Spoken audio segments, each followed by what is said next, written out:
십자가의 능력, 세상의 어리석음, 하나님의 지혜 안녕하십니까?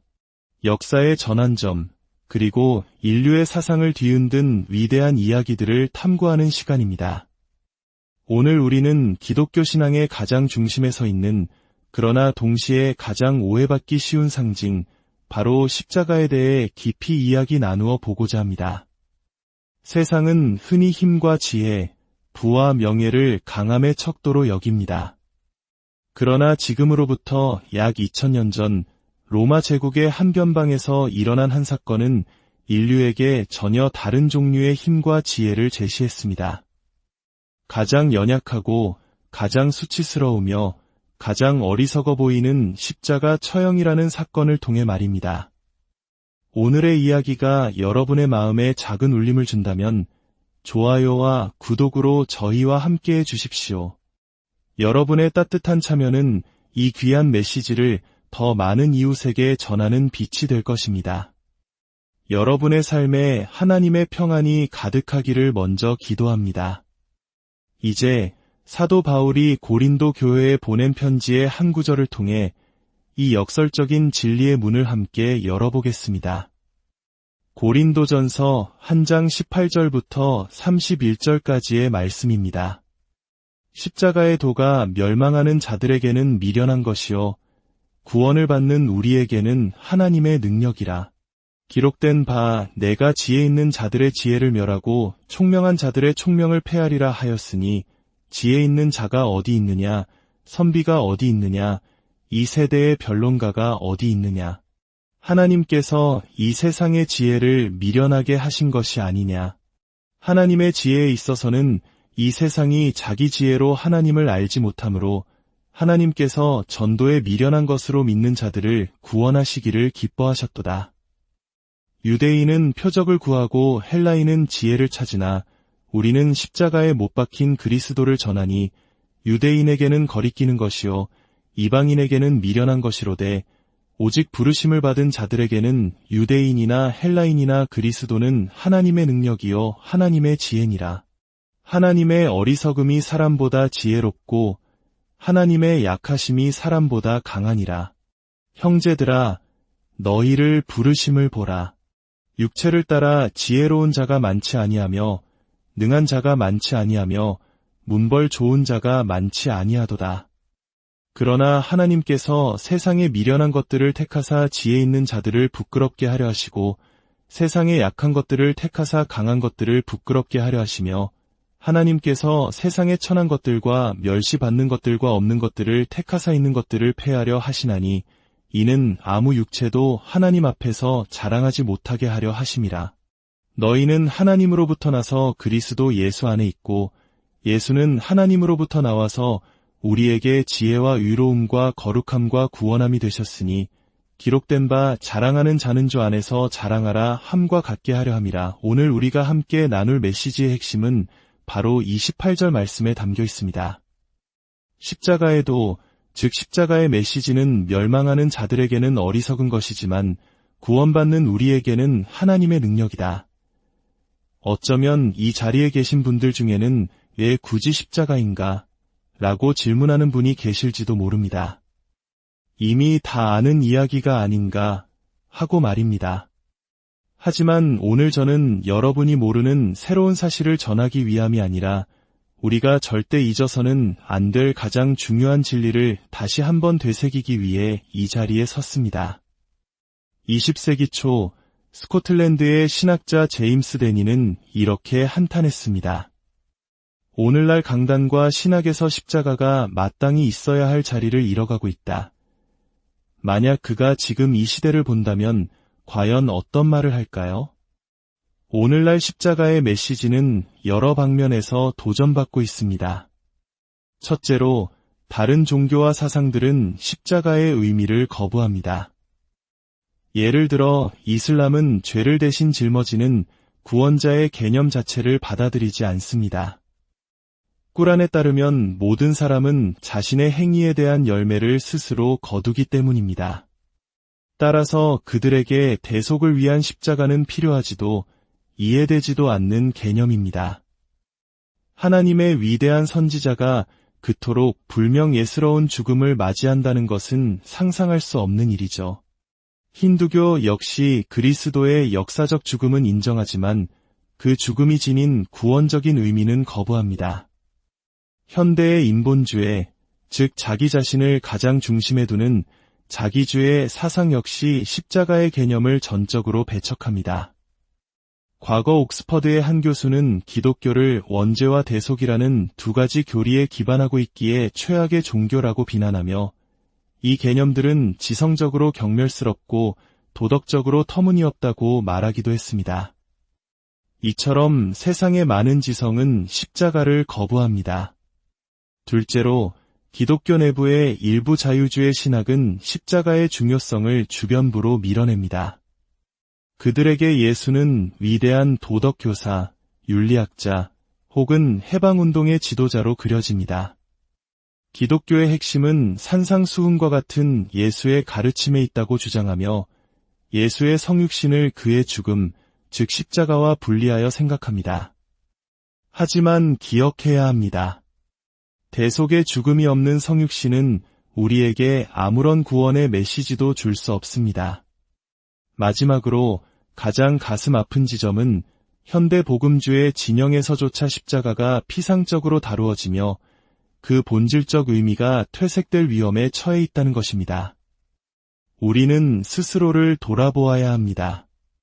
복음적인 상투어나 구호를 반복하는 것이 십자가의 필요성과 그 깊은 의미, 그리고 세상이 감당하기 힘들어하는 그 거룩한 모욕을 선포하는 중심적인 신앙과 동일시될 수는 없습니다.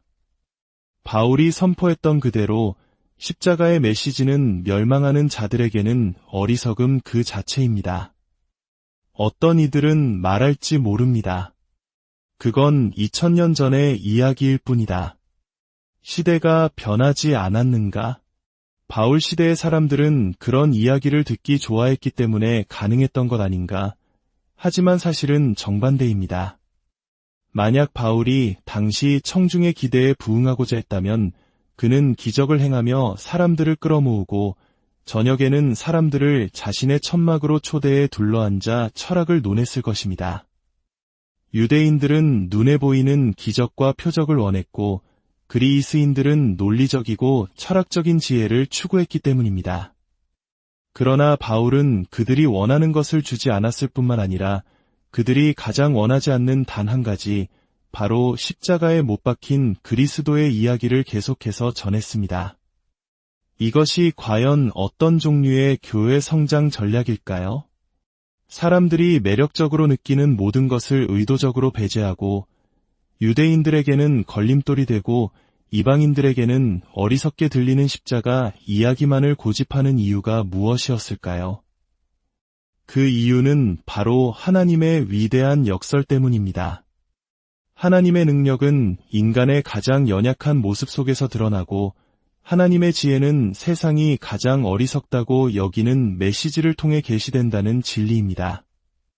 십자가는 단순히 성경신학의 중심 사건이 아니라 인류 역사를 관통하는 가장 핵심적인 전환점입니다. 상상해 보십시오. 우리가 이 나라 최고의 대학 역사학부 강의실에 들어가 이렇게 말하는 겁니다. 여러분이 고대 로마사와 그리스사부터 21세기 현대사에 이르기까지 어떤 관점을 가지고 있든 성경 없이는 인류 역사를 제대로 이해할 수 없습니다. 그리고 하나님의 자기 계시의 중심에 십자가가 있다는 사실을 깨닫지 못하면 결코 성경을 이해할 수 없습니다. 아마 사람들은 우리를 비웃을 것입니다. 하지만 성경 전체를 통해 하나님은 항상 이런 방식으로 일하십니다. 사무엘상에서 선지자 사무엘이 이새의 아들들을 만났을 때를 기억해 보십시오. 그는 크고 힘센 장남 엘리압을 보고 이 사람이 바로 그 사람이다라고 생각했습니다. 그러나 하나님은 아니다 라고 말씀하셨습니다. 7 아들이 다 지나가도 하나님이 택한 자는 없었습니다. 마침내 아버지 이새는 마지못해 말합니다. 아직 막내가 남았는데 그는 양을 치고 있습니다. 그는 인터뷰 자리에 데려오지도 않을 만큼 어리고 보잘것없는 아들이었습니다. 그러나 하나님이 택한 왕은 바로 그 소년 다윗이었습니다. 누가 생각이나 했겠습니까? 이 세상의 모든 중대한 문제들과 인간 삶의 고통이 서기 33년경 한 무고한 청년의 처형과 그에 대한 소식이 온 세상에 전파되는 것을 통해 궁극적인 해결책을 찾는다는 사실을 말입니다. 도대체 누가 그런 이야기를 믿겠습니까? 우리는 사람들이 이야기를 즉각적으로 믿으리라 기대하지 않습니다. 그들의 첫 반응은 아마도 우리를 조롱하며 당신은 어디서 나타난 광대인가? 어서 빨리 왔던 곳으로 돌아가라고 말하는 것일 겁니다. 세상의 눈에는 이야기가 명백히 어리석기 때문입니다. 그럼에도 불구하고 사도 바울은 가는 곳마다 오직 하나의 메시지를 전했습니다. 그는 회당에 들어가 메시아가 반드시 고난받고 죽어야만 했다는 사실을 성경을 통해 증명하려 애썼습니다. 그리고 그 후에 이렇게 선포했습니다. 바로 이 예수가 그 메시아, 그리스도이십니다. 즉, 역사적 인물 예수가 바로 영광의 주님이시라는 것입니다. 우리는 사람들에게 그리스도께서 그들의 마음에 오셔서 함께 사실 것이라고 말할 수 있습니다. 그러나 그 전에 그들은 먼저 그리스도께서 이 세상에 오셔서 사시고 죽으시고 다시 살아나셨다는 역사적 사실을 알아야 합니다. 이 확고한 역사적 토대 위에서만 우리는 그들을 개인적인 믿음으로 초대할 수 있는 것입니다. 그렇다면 이 십자가의 메시지가 믿지 않는 이들에게는 어떤 의미를 가질까요? 첫째, 십자가의 메시지는 인간 실존의 심각성을 확증합니다. 십자가는 죄의 무게가 얼마나 무거운지를 보여줍니다. 인류의 역사는 하나님에 대한 반역과 소외, 그리고 깨어짐의 역사라고 선포합니다. 하나님의 완전하신 아들의 죽음이 필요할 만큼 나의 죄악된 삶과 나의 소외, 나의 깨어짐과 나의 반역이 심각했다는 사실을 십자가는 침묵으로 그러나 가장 강력하게 증언합니다. 오늘날 우리는 세상이 깨어져 있다는 사실에 대해 쉽게 동의를 얻을 수 있습니다. 카페에서든 비행기에서든 누구와 대화하든 세상에 무언가 심각하게 잘못되었다는 점에는 대부분 공감할 것입니다. 하지만 문제의 증상을 넘어 그 원인을 진단하는 지점에 이르면 이야기는 달라집니다.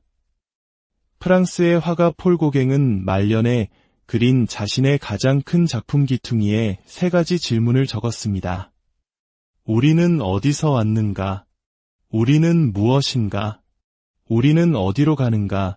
그는 이 질문에 대한 답을 찾지 못한 채 생을 마감했습니다.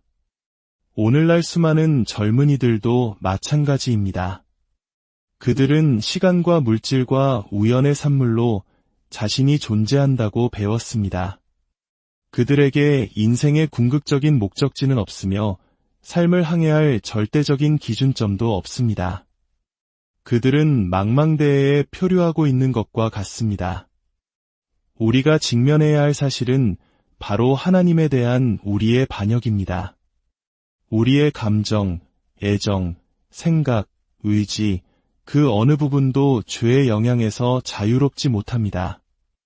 하나님을 거부하는 편향성이 우리의 이해와 지성의 수준에서부터 작동하기에 우리 스스로의 지성으로는 하나님께 이를 수 있는 길이 없습니다. 우리의 직관적인 레이더로는 하나님을 감지할 수 없습니다. 거룩하신 하나님과 반역하고 소외된 우리 사이에는 보이지 않는 경계가 있습니다. 우리가 그 경계를 넘을 수 있는 유일한 길은 하나님께서 친히 그 경계를 넘어 우리에게 오시는 것뿐입니다. 십자가의 메시지가 바로 그것입니다. 하나님께서 그리스도 안에서 친히 그 경계를 넘어오셨고 우리에게 자신을 알리셨다는 소식입니다. 십자가는 우리의 죄가 얼마나 심각한지를 드러낼 뿐 아니라 하나님의 은혜가 얼마나 절대적으로 필요한지를 보여줍니다. 우리는 성경이 말하는 대로 선포해야 합니다. 인간은 본성상 하나님을 반역한 죄인이며 그분의 심판 아래 놓인 길 잃은 존재라는 사실을 말입니다. 그리고 십자가에 달리신 예수, 우리의 죄와 저주를 짊어지신 그분만이 유일한 구원자이심을 전해야 합니다. 그렇지 않으면 우리는 인간의 잠재력과 능력을 강조하며 그리스도를 단지 그것을 북돋아주는 보조적인 존재로 격화시키게 될 것입니다. 후자의 메시지는 대중에게 인기가 있지만 오직 전자의 메시지, 십자가의 복음만이 진리입니다. 초대교회 사도들이 성령의 능력에 이끌려 예루살렘 거리로 나아가 설교했을 때를 기억해 보십시오. 그들은 사람들의 기분을 맞추려 하지 않았습니다. 여러분이 십자가에 못 박은 이 예수를 하나님이 주와 그리스도가 되게 하셨습니다. 그들은 돌에 맞을 각오를 하고 진리를 선포했습니다. 그러자 사람들의 반응은 무엇이었습니까? 형제들아, 우리가 어찌할꼬? 그들의 마음이 찔려 회개에 이른 것입니다. 안타깝게도 오늘날 말씀 선포에 대한 평균적인 반응은 우리가 무엇을 해야 합니까? 가 아니라 언제쯤 끝날까? 가 되어버린 듯합니다. 영혼의 문제가 걸려있는 이 중대한 선포 앞에서 우리는 너무나 가볍게 반응하고 있지는 않습니까? 잃어버린 영혼과 영원한 생명 사이에 바로 예수 그리스도의 십자가가 서 있습니다. 그렇다면 오늘 이 말씀을 듣고 있는 믿는 우리들에게 십자가는 어떤 의미를 지닐까요? 첫째, 십자가는 우리를 강권하는 힘이 됩니다. 빌리 그레이엄 목사님이 젊은 시절 사역의 방향을 두고 깊이 고뇌하며 숲속을 걸을 때 그의 마음속에서 한 찬송가가 계속해서 맴돌았다고 합니다. 멸망하는 자를 구하고 죽어가는 자를 돌보라. 죄와 무덤에서 긍휼로 그들을 건져내라. 방황하는 자들을 위해 울고 넘어진 자들을 일으키라. 구원하시기에 능하신 예수님을 그들에게 전하라. 그는 이 찬송을 마음에서 떨쳐낼 수 없었고 죄인들을 위한 그리스도의 십자가 사랑이 그를 세상으로 나아가게 하는 강력한 힘이 되었다고 고백했습니다. 둘째, 십자가는 우리를 교정하는 힘이 됩니다. 십자가의 복음을 매일같이 우리 자신에게 설교하지 않는다면 우리는 아주 쉽게 믿음과 행위를 뒤섞어 버리는 오류에 빠지게 됩니다. 만약 오늘 밤 죽어서 천국문에 이른다면 무슨 근거로 들어갈 수 있겠습니까? 라는 질문에 만약 내가 믿었기 때문에, 내가 신앙이 있기 때문에 와 같이 나를 주어로 대답한다면 우리는 이미 잘못된 길로 들어선 것입니다. 유일한 정답은 3인칭, 즉 그분을 주어로 하는 대답뿐입니다. 그분 때문에 라고 말입니다. 예수님과 함께 십자가에 달렸던 한강도를 생각해 보십시오. 그는 평생 성경 공부를 해본 적도, 세례를 받은 적도, 교회 멤버십에 대해 들어본 적도 없습니다. 그는 죽기 직전까지 예수님을 조롱하던 죄인이었습니다. 그런 그가 어떻게 천국에 갈 수 있었을까요? 천국의 문 앞에서 천사가 그에게 물었을 것입니다. 당신은 무슨 자격으로 여기에 왔습니까? 그는 대답할 수 없었을 것입니다. 믿음으로 말미암는 칭의의 교리를 아십니까? 그는 평생 들어본 적도 없습니다. 라고 답했을 것입니다. 결국 천사가 좌절하며 마지막으로 물었을 때 그는 이렇게 대답했을 것입니다. 저기, 저 중간 십자가에 달리셨던 그분이 저에게 와도 좋다고 하셨습니다. 이것이 유일한 대답입니다. 이것이 복음입니다. 매일 십자가 앞에 서지 않으면 우리는 우리 자신을, 우리의 경험을, 우리의 노력을 의지하기 시작합니다. 그러나 십자가는 우리의 절망적인 교만과 비참한 절망을 동시에 다루는 유일한 해답입니다. 죄 없으신 구원자가 죽으셨기에 죄 많은 내 영혼이 자유케 되었습니다. 하나님께서는 그분을 보시고 나를 용서하십니다. 마지막으로 십자가는 우리에게 진정한 확신을 줍니다. 교회 사적으로 볼 때 교회가 복음의 진리와 능력, 그리고 적실성에 대한 확신을 잃을 때마다 교회는 선교의 동력을 상실했습니다. 전할 메시지가 없기 때문입니다. 우리는 좌로나 우로 치우친 정치적 의제를 위임받은 것이 아니라 예수 그리스도와 그가 십자가에 못 박히신 성경적 메시지를 위임받았습니다. 창조주이시며 구속주이신 하나님께서 그리스도 안에서 인간의 삶 속으로 직접 들어오셔서 우리 죄를 친히 그의 몸에 짊어지셨습니다. 이 사실은 진실이거나 아니면 복음 전체가 꾸며낸 이야기이거나 둘 중 하나입니다. 중간지대는 없습니다. 사도 바울은 고린도전서를 마무리하며 부활을 다루는 15장에서 다시 처음으로 돌아가 이렇게 말합니다. 형제들아, 내가 너희에게 전한 복음을 너희에게 알게 하노니 이는 너희가 받은 것이요 또 그 가운데 선 것이라.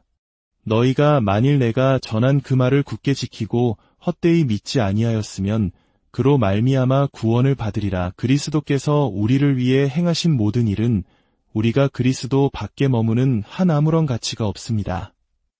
이 혼란스럽고 깨어지고 그러나 동시에 아름다운 세상 속에서 십자가의 능력으로 변화된 우리에게 주어진 시대적 사명이 있다면 지금이 바로 그때입니다. 사랑으로, 친절하게, 창의적으로 세상에 나아가 말하는 것입니다. 제가 정말 좋은 친구 한 분을 알고 있는데 당신에게 소개해드리고 싶습니다. 그리고 우리는 구원하시기에 능하신 예수님에 대해 이야기하면 됩니다. 아버지 하나님, 저희에게 자비를 베푸사 오늘 들은 말씀이 저희 마음과 생각 속에 깊이 자리 잡게 하옵소서. 불분명한 것은 주께서 밝혀주시고 진리가 아닌 것은 저희 기억에서 지워주시옵소서. 오직 우리가 주의 음성을 듣게 하시고 심고 물주는 저희의 노력을 통해 주님께서 친히 성장의 열매를 맺게 하여 주시옵소서. 오늘 이 십자가의 이야기가 방송을 듣는 모든 분들 각자의 삶의 깊은 위로와 새로운 소망이 되기를 기도합니다. 주 예수 그리스도의 은혜와 하나님의 무한하신 사랑이 여러분 모두와 항상 함께 하시기를 축원합니다.